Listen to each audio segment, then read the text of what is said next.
Hey everyone, it's me, Scott, of Heroic Studios Gaming, and you're here to watch a video just like you do several times a month. I don't know how many videos you actually watch. I don't know if you guys actually even watch these videos. I just make them mostly and kind of have fun making them, so... yeah, so this is the first video of the month. This will be on video games. Usually I don't make a video game video, but this month has a lot of weeks in it. In fact, I originally scheduled or moved the movie nights around on my calendar, but then I didn't actually when I was talking to the people, so I don't know. But anyway, this video is on video games, and like always, I try to cover topics of things that affected my creative process. Not like current modern stuff. Like I'm not going to talk about Cyberpunk 2077 probably for another few years, because it right now hasn't affected my creative process per se, but it doesn't mean it won't. But like I try to talk about things that had an influence on me in the past and therefore affected the way that I think about stuff and the way that I view things and like my interest in things. So today we're going to cover the Warhammer 40k video game called Space Marines, but that's not how the story begins with the Warhammer 40k video games. No. In fact, the Warhammer, as you know, is a war game that was made by Games Workshop in the 1970s. In the 2000s-ish, many moons, the 2005, I think, is when they signed their first contract. Games Workshop signed a contract with THQ Entertainment and THQ Studios and Relic Entertainment. That's the name of them. To make the video games for Warhammer 40k, and they released originally PC games, and the first game they released in 2005 was called Warhammer 40k or 40,000 Dawn of War. It was the first video game that they had made, and it was a PC game. And unless you're like a hardcore Warhammer 40k person, you probably have not heard of this game, nor have you ever played it, but it does exist. I think you can get it on Steam now. I'm not sure. But it was the first game that came out. It was mediocre. It did its job of like presenting the Warhammer universe, but you played as like I think you were Imperial Guardsmen or something, so you were kind of like weak, and it was basically just a shooter game, right? But it spawned sequels. So there's actually Dawn of War 2, Dawn of War Soulstorm, and Dawn of War 3. But Dawn of War 3 came out in 2017 and is actually under the Sega license because Sega eventually bought out the THQ license when the company went under, when they shut their doors. So, but along the way, after making Dawn of War 1, 2, and Soulstorm, they decided to finally like crack into the 360 market by making a game called Warhammer 40,000 Space Marines. Space Marines, and I'm actually going to go ahead and just pop it up right down here and let it play in the background. So I'll let it go for you guys. Let's get it going. So it'll be back there. It shouldn't be too loud. In fact, it's like really quiet anyway, and then I have it also really quiet currently. But Warhammer 40k, Space Marines, you play Legion of the Space Marines. The story is something like this. There's a Forge world that makes Titans. They're a sort of larger mech-style combat suit for Space Marines. And the Forge world has somehow gotten affected by a Xenos incursion, and so the planet is alerted, or the planetary defense is alerted that there's a Xenos incursion occurring on the planet. There's already guardsmen there, but the administratum of the Imperium is notified of it, and they decide that they're going to talk to the Militarum and send a response, something to defend the planet. This is actually me playing, by the way. I have this game. And I have it in both the 360 game version and the Steam version, and so this is actually my gameplay that I recorded for making this video. So you guys are watching me play as Captain Titus there. But basically the Militarum decides, yeah, we need to respond, but the nearest appropriate response is several weeks, if not months out, like a long time out. So they decide to instead send a detachment of the nearby Adeptus Astartes, aka Space Marines, and the closest group is the Ultramarines, which are the typical or the stereotypical blue Space Marines, as you see here in this game.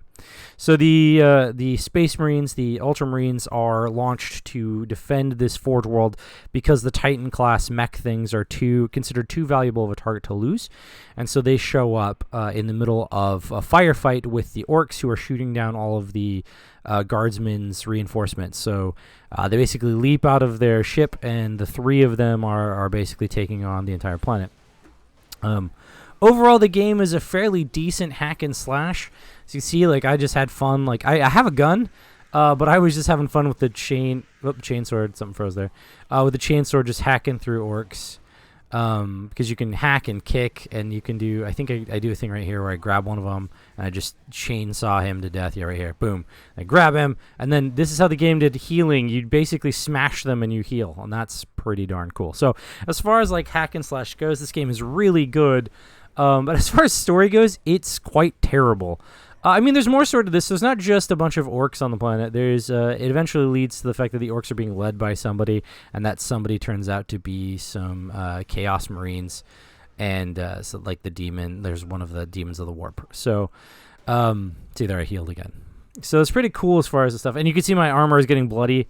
Right, that's a cool graphic. So as far as like the gameplay itself.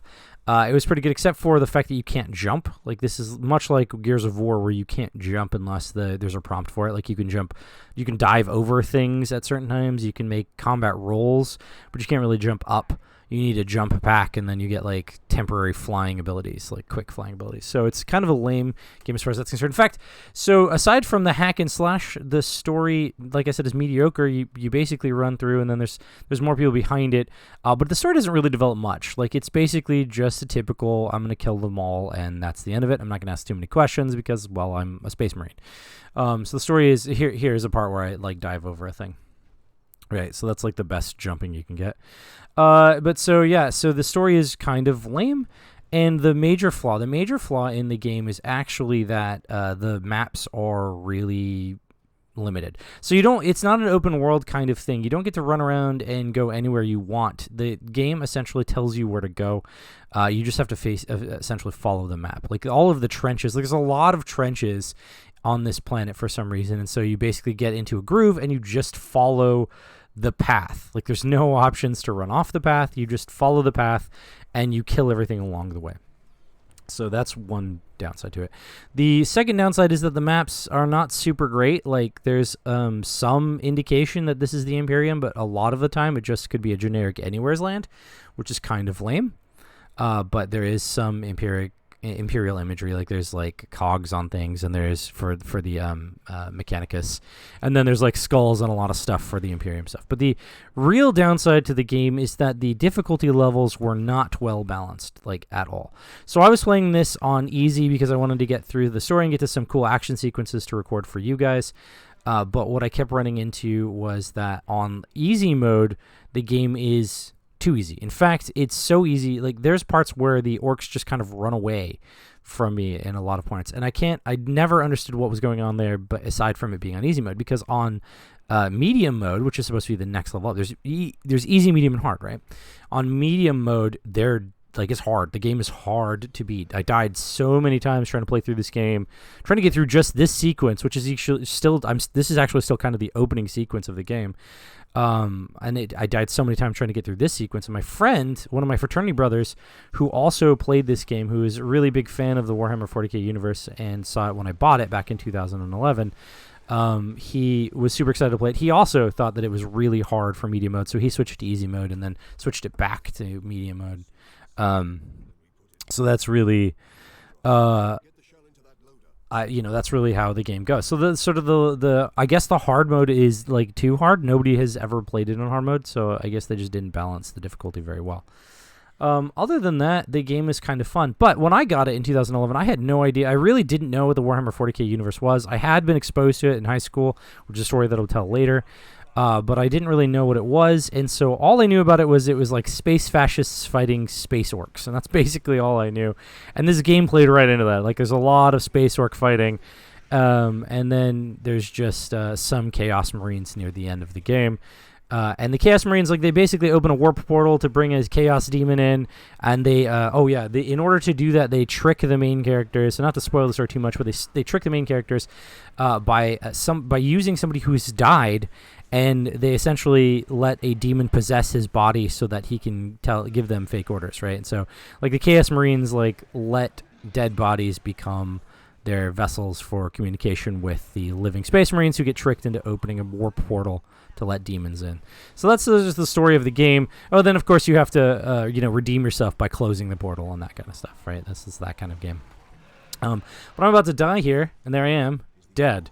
And that's what I mean. Like, the game was like that. That happened to me so many times when I played on medium mode, that it's crazy. But that's the game. So that's all I'm going to say about that. I give it like I give it a thumbs up. I give it like one, maybe 1.5 thumbs up, because it is fun to play if you just want to like mindlessly go through and like smash things, and like blow stuff up and throw grenades at things and not dive over stuff. If you want to basically play like Gears of War Light, in the Warhammer 40k universe, then this is a fun game to play. But if you want some kind of story or campaign mode, yeah, it's not really worth it. Like like I said, it sort of railroads you through whatever it wants you to do, and you're just kind of reacting to everything and just smashing. But if you like just running through, putting it on medium mode and just hacking through with your chain sword, which you don't start off with, by the way, you start off with just a normal knife, like that thing where I picked up the one special weapon. Every now and then you find these little citadel things sitting there, and they're like weapons caches, and they'll read your gene seed, and so they know that you're a Space Marine, and then it opens up and gives you the Space Marine weapon hidden inside. So if when you get the chain sword, which I think is like the third one, when you get the chain sword, you're able to just like, or no, maybe it's the second one. Anyway, when you get the chain sword, you're able to like chain sword through things, and that's kind of fun. So that'll be it. That's everything I have to say on that. The reason it was sort of influential on me is because it actually did open my mind to thinking maybe the Warhammer 40k universe is cool, that there's definitely something going on, and so I started listening to people who were talking about it. So this game is what opened me to the Warhammer 40k universe, not the thing that happened in high school, but this. And so when I talk about the Warhammer 40k RPG experience that I have in my next video, I think is that I'm going to make.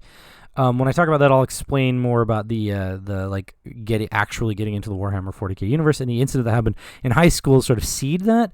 But I mean, there was actually a seed before that. So there was a book that I read, had no clue what the heck was going on, but I thought it was cool anyway, Space Wolves. And then somebody introduced, was like, oh, you've read Space Wolves, and so on. But that'll be something I talk about later. Right now, this is my review on the game, which is 1.5 thumbs from me. So go play it if you have it, or you have the ability to obtain it. I think it's like real cheap right now on summer sale. You could probably grab it and then run through and smash a bunch of space works, and then maybe kill Choas Marines, because Choas Marines are bad. Okay, looking at you, Steven. Chaos Marines are bad. That's the point of this video game, is that Chaos Marines are bad. All right, so that's it. I'll see you guys later.